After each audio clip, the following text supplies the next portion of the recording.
When they get to near the end of this long cavern, Fortunato is told that the Amontillado is just inside this last little niche, they call it.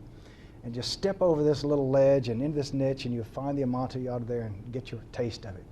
Well, he's half drunk, of course, and he follows the instructions, steps inside, and as soon as he does, Montresor is right behind him, throws some chains around him that he already has there for the purpose, and before the half-drunk Fortunato realizes it, he's been chained against the wall in the very end of this cavern. And because he's half drunk anyway, he doesn't react quickly, and takes him a little bit to really realize what's going on, that he's been, in fact, trapped here.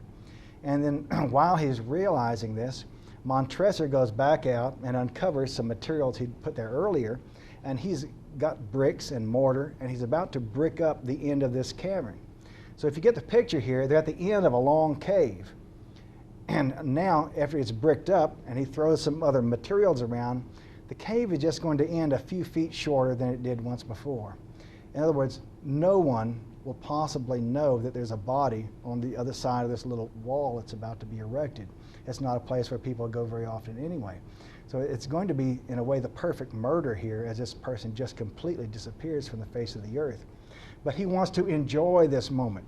And we see that in the last of this, as he's building this wall, walling up Fortunato, and he's not going to kill him now, you understand. He's going to wall him up alive back here to die, either of suffocation or starvation or thirst or whatever happens first to kill him. He's not going to make this easy for him. He's going to leave him back there in the dark to suffer and think about all of this.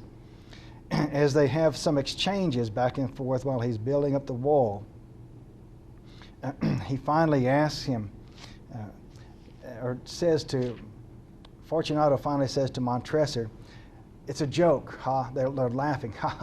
"Oh, this is really a good practical joke to wall me up back here and make me think you're about to kill me and leave me here. We'll laugh about it later at the palazzo over some drinks."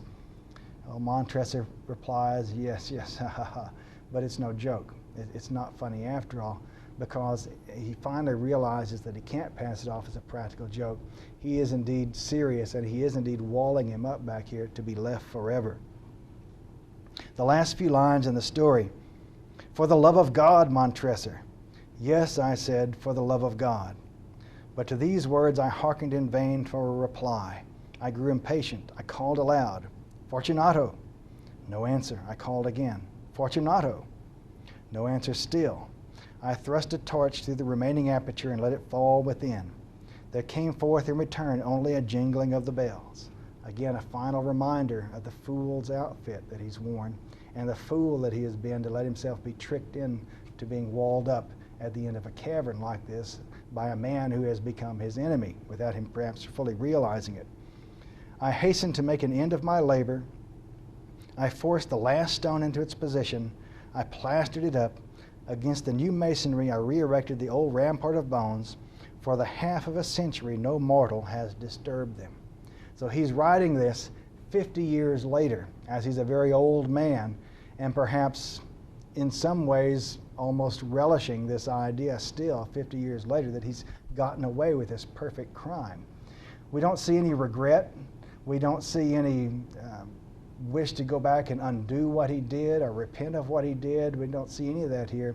If anything, he seems to be relishing what he did and got away with it and very much enjoying the idea. So again, we get this demented narrator from Poe who's really enjoying walling up this fellow and leaving him there, and this idea 50 years later that he's gotten away with it completely is very appealing to him. And we end this story with, "May he rest in peace."